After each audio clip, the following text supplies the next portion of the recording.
Imaginez, une jeune femme issue de la haute société qui, sans aucune expérience militaire, se retrouve à la tête de 3000 espions dans la France occupée.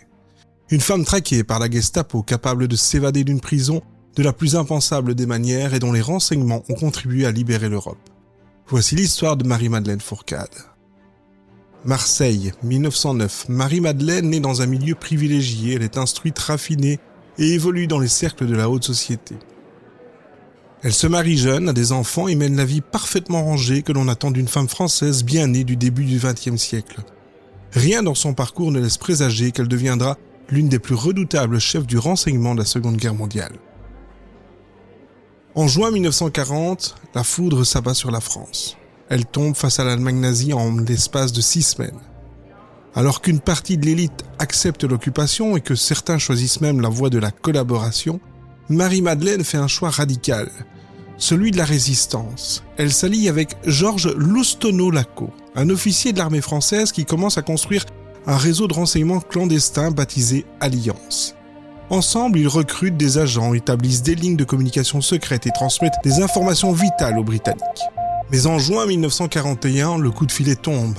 La Gestapo arrête Loustonneau-Laco. Le réseau Alliance se retrouve soudainement avec 3000 agents dispersés dans la nature, mais sans chef. Les officiers masculins se regardent et hésitent, cherchant qui osera prendre le commandement d'une structure aussi dangereuse.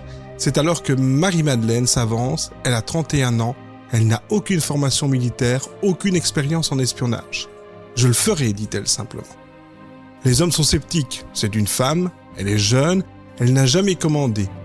Elle ne se soucie pas de leur avis et prend fermement la tête du réseau. Sous le nom de code de Hérisson, Marie-Madeleine va transformer Alliance en le réseau de renseignement français le plus durable et le plus redoutable de toute la guerre. Elle attribue à chacun des agents un nom de code animal, tigre, aigle, taureau, libellule. Ce qui vaudra rapidement à son organisation le surnom de l'Arche de Noé par les services secrets britanniques.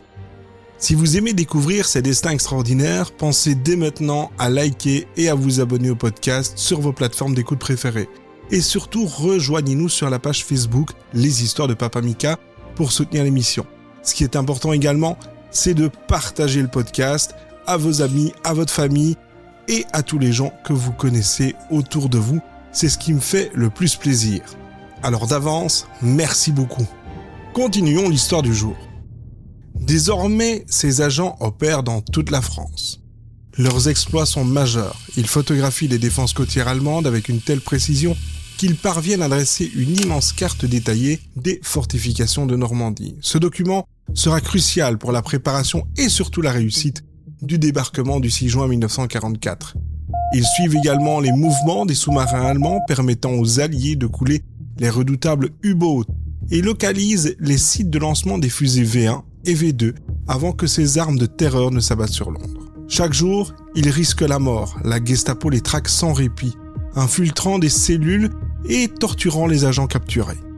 Des centaines d'agents de Marie-Madeleine sont arrêtés, des dizaines sont tués. Chaque perte est une blessure personnelle pour elle.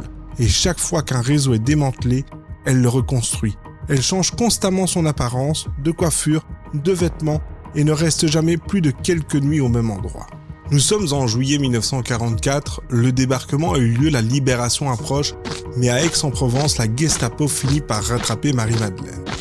On la jette dans une cellule verrouillée en lui annonçant que l'interrogatoire commencera au matin. Elle sait parfaitement ce que cela signifie, la torture. Elle lève les yeux vers la petite fenêtre de sa cellule. Elle est haute et dotée de quelques barreaux de fer bien étroits pour qu'un corps humain puisse y glisser.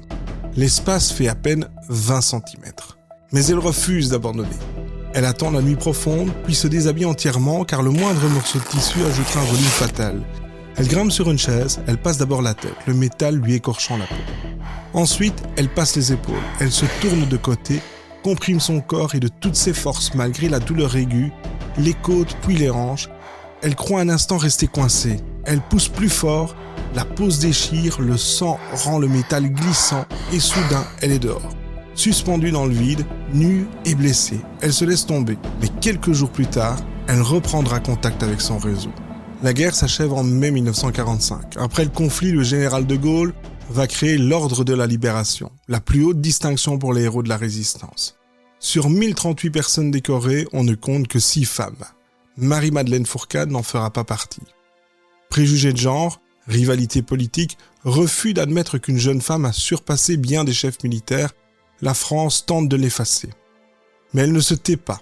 En 1968, elle publie ses mémoires pour témoigner du sacrifice de ses agents. Lorsqu'elle meurt le 20 juillet 1989, à 79 ans, la République lui rend enfin hommage, l'hommage qu'elle méritait. Depuis 44 ans, elle devient la première femme à recevoir des funérailles nationales aux Invalides. La morale de cette histoire, l'héroïsme ne ressemble pas toujours à ce que l'on imagine. Il peut prendre des traits d'une femme dirigeant des milliers de soldats dans l'ombre, tout comme il peut se cacher dans la volonté inouïe de se glisser entre les barreaux de fer pour continuer la lutte. Certains héros, pour marquer l'histoire, doivent gagner leur guerre 2 fois, une première fois pour sauver leur pays et une seconde fois pour vaincre l'oubli et être enfin reconnus. C'était les histoires de Papa Mika, je vous remercie de partager ce podcast, de l'écouter et d'être fidèle, et je vous dis à très bientôt.